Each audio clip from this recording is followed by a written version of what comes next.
సింహాచలం గోడకూలిన ఘటనలో అసలు ద్రోహి కూటమి ప్రభుత్వం అన్నది వైసీపీ చేస్తున్న ఆరోపణ.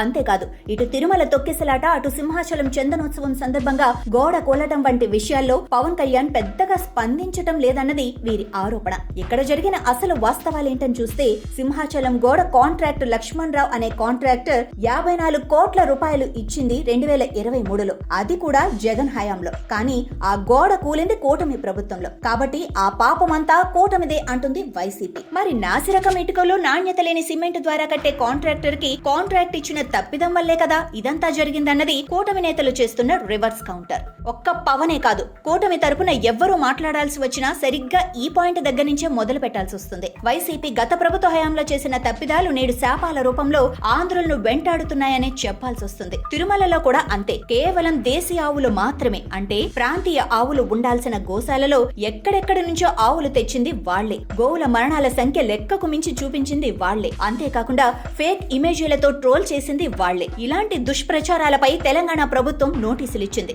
ఈ దిశగా కూటమి ప్రభుత్వం కూడా కఠిన చర్యలు తీసుకోవాలన్న డిమాండ్ వినిపిస్తోంది.